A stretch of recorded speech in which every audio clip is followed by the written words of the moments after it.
मेरे यूट्यूब के प्यारे साथियों को इंदिरा रावत का बहुत बहुत जय गुरुदेव। मैं इंदिरा रावत राजस्थान अजमेर से आ गई हूँ अपनी यूट्यूब फैमिली पर। दोस्तों, आज मैं अपने बारे में कुछ बताना चाहती हूँ।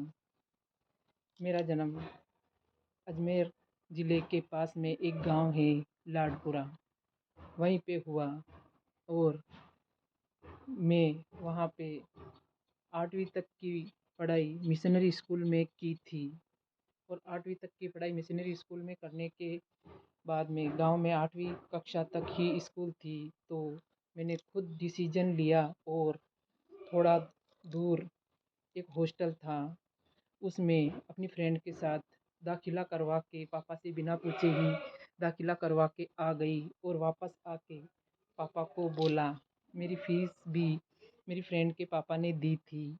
और घर आने के बाद में पापा को बताया तो पापा ने फ़ीस दी और मैं मेरी फ्रेंड के पापा को फ़ीस देकर आ गई। और फिर मैंने 9th और 10th में मिशनरी स्कूल में की और बोर्ड एग्ज़ाम पास कर लिया। और उसके बाद में मैं वापस अपने गांव में आ गई। और उसके बाद में मैं अजमेर में एक गर्ल्स स्कूल थी प्राइवेट, उसी के अंदर 2 साल तक मैंने पढ़ाई करी। और 12th के एग्ज़ाम के बाद में मेरी शादी हो गई और रिज़ल्ट आने के पहले ही मैं ससुराल में आ गई थी दोस्तों। और उसके बाद और सुनो दोस्तों, उसके बाद शुरू हुआ मेरा जीवन का संघर्ष। मैं पापा की राजकुमारी से, पापा की परी से ससुराल की एक जिम्मेदार बहू बन गई थी।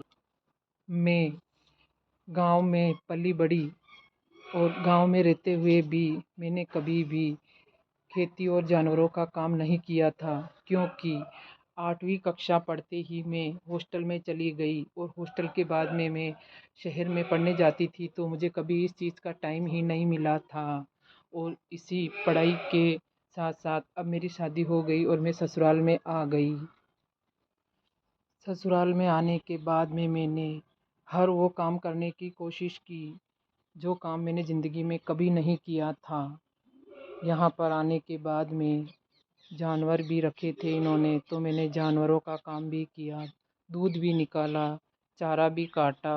और यहाँ तक कि सिर के ऊपर तगारा रख के दूर से मिट्टी लाकर गोबर के साथ में लिपाई का काम भी किया था, जो कि मैंने मेरे पीहर में कभी भी नहीं देखा था, क्योंकि वहाँ पे लीपने का काम नहीं होता था। कहने की मतलब है दोस्तों कि मैंने हर वो कार्य करने की कोशिश करी जो इस घर में उपलब्ध था। लेकिन बड़ी विडंबना की बात है मेरे प्यारे दोस्तों, मेरे घर वाले कभी मुझसे खुश ना हो सके। पता नहीं क्या कमी रही कि मैं कभी भी मेरे ससुराल वालों का दिल नहीं जीत सकी। इसका मुझे एकमात्र कारण एक ही नज़र आता है, क्योंकि मेरे पति की कोई अच्छी नौकरी नहीं थी और वो किसी काम में स्टैंड नहीं हुए थे। लेकिन मैं तो हर काम अपना पूरी जिम्मेदारी से कर रही थी। ससुराल आने के बाद में यहाँ पर मुझे मेरी ननंद के 2 बच्चे भी मिले, जो 2 साल का लड़का और 5 साल की लड़की थी। उनको भी मैंने अपने बच्चों के जैसे ही प्यार किया और उनका सारा काम किया था। और इसके साथ सास ससुर बच्चों के साथ पूरे परिवार का तीनों टाइम का खाना बनाती थी और घर का एक एक काम पूरी शिद्दत से करती थी। और रात दिन इनका दिल जीतने की कोशिश करती रही। यहाँ आने के बाद में मैं अपने आप को भूल चुकी थी और रात दिन इनको खुश करने में लगी रहती थी कि कहीं कोई गलती ना हो जाए। लेकिन कुछ छोटी मोटी गलतियाँ तो हो ही जाती थी, क्योंकि मैं गांव से आई थी और ये लोग शहर से सटे हुए एक कॉलोनी में रहते हैं।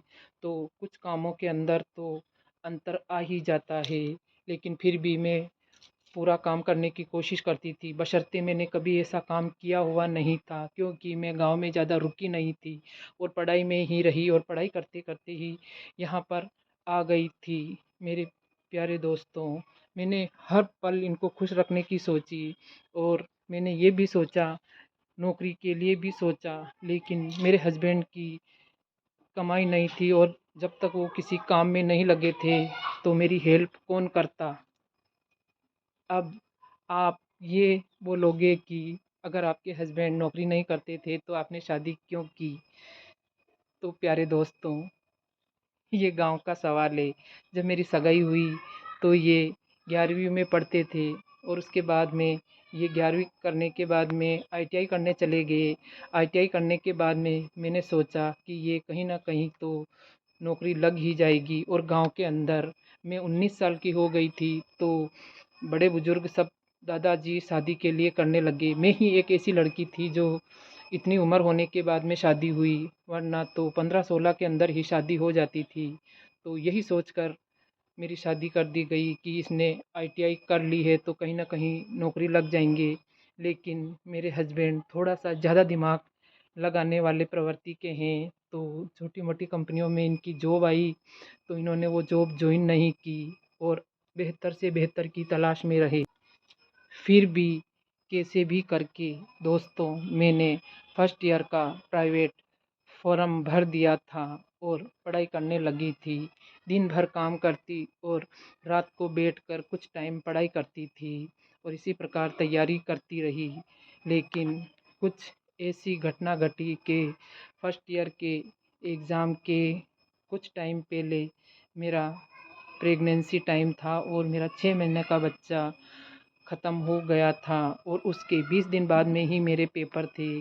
तो ये संघर्षों की कहानी तो बहुत बड़ी है, लेकिन मैं आपको बहुत शॉर्ट में बताना चाह रही हूँ कि मेरा बच्चा ख़त्म होने के 20 दिन बाद में मैं फ़र्स्ट ईयर के पेपर देने जाती थी और मैंने वो पूरे पेपर कंप्लीट किए और मैं उस फर्स्ट ईयर में पास हो गई दोस्त।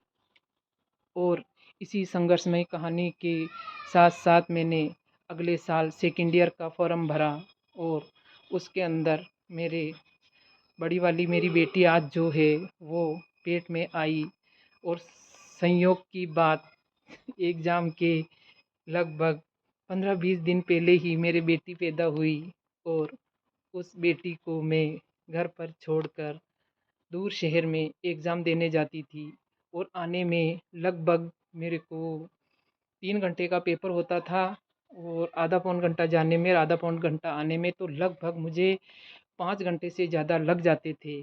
और उस दरमियान मैं बच्ची के साथ कुछ ऐसा करके जाती थी कि आप सुनोगे तो दंग रह जाओगे।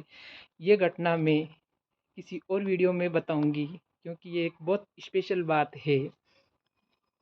और इसी प्रकार मेरे साल गुजरते रहे और मैं अपने परिवार की जिम्मेदारियां निभाती रही और मैंने अपने पढ़ाई को जारी रखती रही। और 3 साल बाद में मेरी एक और बच्चा पेट में आया और दोनों बच्चों के बीच में मेरे 3 साल का गैप था और मैं फाइनल ईयर के पेपर देने वाली थी। तो वो पेपर भी मैंने दिए और उस बच्चे के साथ भी मैं कुछ ऐसा करके जाती थी कि वो 5 घंटे से मैं आती थी तब तक वो ठीक ठाक रहती थी। लेकिन बड़े दुख की बात है और किस्मत की बात है दोस्तों कि तब तक मेरे पति स्टेबल नहीं हो सके, उनकी कोई अच्छी नौकरी नहीं लग सकी और वो काम की परेशानियों के बीच में कुछ ऐसे काम कर लिए या कुछ ऐसा धंधे करने लगे जिसके अंदर उनको बहुत नुकसान हुआ। जिन्होंने किसी की बातों में आकर एक ट्रक लिया कर्जे से और उसमें भी सक्सेस नहीं हो पाए और उसके बाद में साथ के साथ एक ट्रैक्टर लिया, उसमें भी ये सक्सेस नहीं हो सके और ज़िंदगी ऐसे ही उतार चढ़ाव में चल।